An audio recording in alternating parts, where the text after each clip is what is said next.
Well, howdy there, Internet people. It's Belle again, and welcome to The Roads with Belle. Today is August 18th, 2024, and this is episode 52 of The Roads Not Taken, which is a weekly series where we go over news that was unreported, underreported, didn't get the coverage we felt that it should, or we just found it interesting. This is also 1 year of The Roads Not Taken. And at the end, we'll go over a few questions from y'all.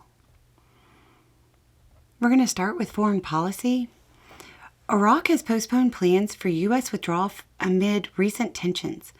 Remember, they started pushing heavily after Trump damaged relations with the country. There are early indications that Germany may stop approving new funding to Ukraine. There's also a suggestion that new funding wouldn't come out of Germany's budget, but instead out of Russian frozen assets. A U.S. official is saying mediators from multiple countries are preparing for the implementation of a ceasefire in Gaza. That's interesting because based on publicly disclosed information, they don't, at time of recording, have a deal to implement. Footage circulated online of a Russian Hokum-B helicopter firing on a column in the Kursk area. The footage appears to indicate they fired on a Russian column. Russia is also adding to border defenses. So at minimum, the Ukrainian advance was successful in diverting resources. The Belarusian president, a Putin ally, called for Ukraine and Russia to sit down at the negotiating table and end the fighting, while referring to the conflict that has cost hundreds of thousands of lives a, quote, scuffle. In U.S. news, the Wisconsin primary saw a number of Trump-aligned election deniers defeated. Vice President Harris seems to be making the economy a centerpiece of her campaign and has proposed a federal ban on, quote, corporate price gouging in the food and grocery industries. Also, Trump tried to give a speech on the economy twice, but both times it turned into personal attacks on Harris and displayed a misunderstanding of what inflation is. The VFW, an incredibly large and influential veterans organization, condemned Trump's comments about the Medal of Honor. Also, Trump's running mate was at a VFW post speaking and appeared to forget what the VFW was called, saying, quote, "It's great to be part of VFA," then pulled a card out of his pocket and looked at it before saying VFW Post 92. Biden gave an interview and said it was his, quote, obligation to the country that caused him to drop out. He said Trump was, quote, a genuine danger to American security. Pence said he is staying out of the presidential campaign, joining a long list of former Trump administration officials who are refusing to endorse Trump for another term. After Trump said Harris was responsible for the state of the stock market, it saw its best week this year.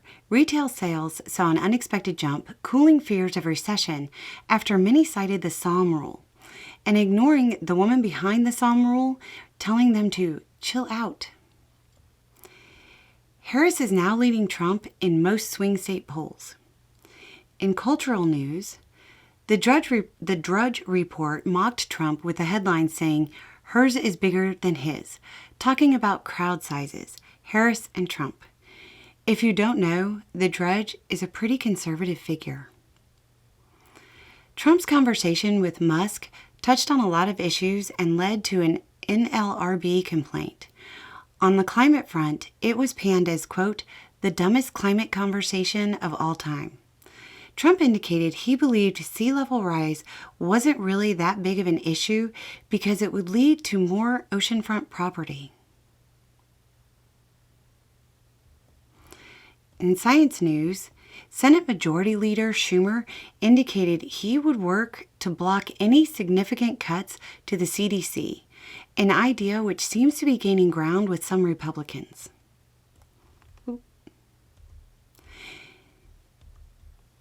In the U.S., wind and solar generated more electricity than coal in the first 7 months of the year.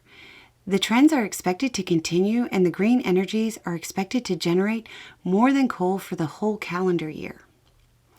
In oddities, during a recent speech, Trump said, quote, You're all going to be thrown into a communist system.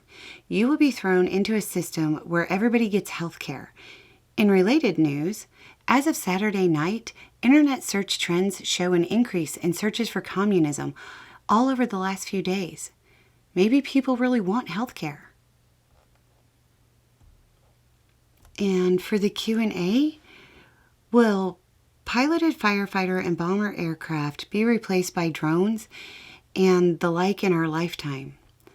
For the most part, our strategic arsenal would probably still be in human-piloted bombers, because we all saw War Games and Terminator, but the tech is definitely there to replace human pilots. Both yourself and Bo are big readers of nonfiction, and it's something I've always struggled with. I've purchased numerous nonfiction books that I believe will be interesting, or I want to learn more about a subject or event, or even just someone's life and the choices that led them to where they were. So I'll buy the book, read a chapter or two, sometimes more, and then put it down for a break and never come back to it. At mid-30s, it's something that I often feel like a hypocrite, because I truly believe in reading and learning to help grow as a person, but then never do it for myself. Can you teach me how to read nonfiction?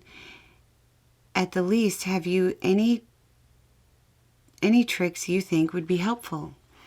Honestly, I just don't think you found the right book. Bo reads a lot of dense books with primary sources in them. I tried it. It's not my thing. I like them written more in a story fashion. So you just have to find the right ones for you. This isn't a matter of you can't do it. It's you have to find somebody that engages your mind and makes you want to turn that page and keep going.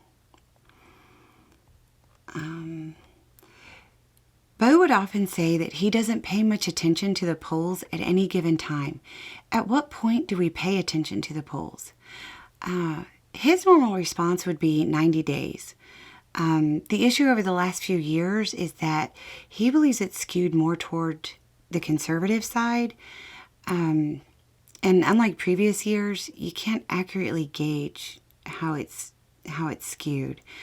I think it's important to be aware of all of them, like touch base on them, because they change a lot, and I would just check in on them.